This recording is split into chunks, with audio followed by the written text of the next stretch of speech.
Kenapa kita harus puasa gitu ya? Apa hikmahnya? Dalam surah Al-Baqarah yang sering masyhur tiap tahun kita dengar ayat ini, Al-Baqarah 183 yang berkaitan tentang puasa. Itu ada hikmah, ada alasan di balik itu. Ya ayyuhalladzina amanu, wahai orang-orang yang beriman, kutiba alaikumusiyam, diwajibkan. Yang mewajibkan siapa? Allah Subhanahu wa taala. Yang berhak mewajibkan, mengharamkan, menghalalkan hanya Allah Subhanahu wa taala. Adapun Nabi mengharamkan karena Allah nyuruh. Nabi menghalalkan karena Allah yang mewahyukan ini halal, ini haram Nabi. Jadi yang mutlak mengharamkan dan menghalalkan itu adalah milik Allah, hanyalah kekuasaan Allah Subhanahu wa taala. Kutiba alaikumusiyam, diwajibkan untuk kalian berpuasa karena kutiba alal ladzina min qablikum. Sebagaimana diwajibkan juga oleh umat-umat sebelum kalian. Ya. Sebelum apa maksudnya? Sebelum Nabi Muhammad diutus, ada Bani Israel, ada umat Nabi Nuh, ada umat Nabi Ibrahim, ya. Ada umat Nabi Musa, Nabi Isa, Nabi Yakub, Nabi Idris, Nabi-Nabi dahulu puasa juga. Sama kayak kita. Ada puasa yang mereka kerjakan zaman dahulu. Nah, salah satu puasa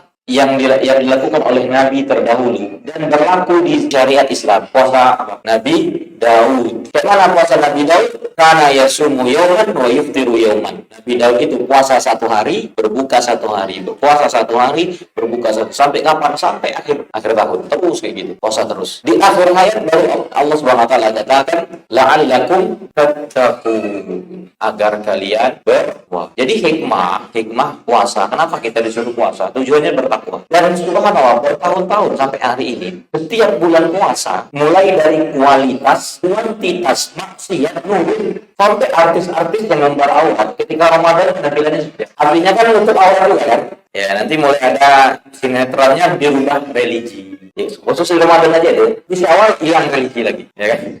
Nah, artinya ini latihan. Dulu kalau nggak puasa dia misalnya lancang aja, ya, ngumpat, nyaci, kemudian ngasih gelar ke kawannya, kawan main dia, ya dikasih gelar apa, gelar-gelar yang buruk lah, ya, gelar yang nggak bagus, ya dikasih, ya ketemu sama kawannya, ya bercarut dan seterusnya, ya naik motor kebut-kebutan, dia mencarut seperti itu. Nah, ketika bulan puasa dia harus berhenti. Nabi mengatakan man lam yada' qaula zur wa amila fi, siapa yang tidak meninggalkan ucapan-ucapan dusta dan perbuatan-perbuatan dusta, bohong dan seterusnya, Allah nggak butuh dia meninggalkan makan dan minum. Apa maksudnya? Allah tuh nggak peduli dengan puasa dia gitu deh. Dia puasanya sah, dia mencarut di bulan Ramadan, teriak-teriak di pasar itu, puasanya tetap sah, tapi Allah nggak akan kasih dia pahala, makanya nggak ada perubahan dalam hidup. Hidupnya kan seperti itu aja.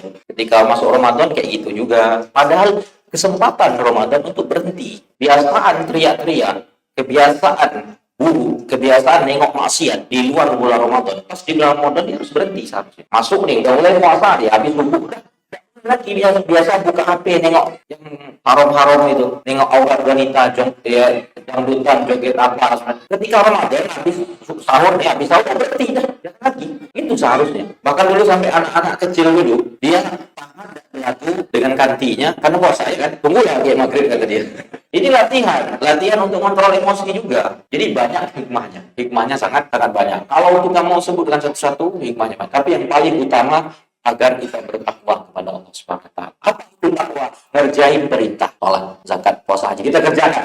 Menjauhi larangan. Larangan Allah. Tidak boleh ini, tidak boleh itu, tidak boleh ini. Itu ditinggalkan ketika bulan puasa. Kalau di luar puasa, mereka kerjain itu tidak boleh juga. Tapi kesempatan emas untuk melatih diri itu di bulan Ramadan. Makanya orang kalau di bulan Ramadan masih bejat, insya Allah itu Syawal lebih bejat lagi. Kalau di Ramadan masih bejat, maka di luar Ramadan lebih bejat itu. Harusnya berhenti loh di Ramadan. Dia sudah habislah manusia ini. Ada Allah, semoga Allah beri dia hidayah. Allah Ta'ala bisa.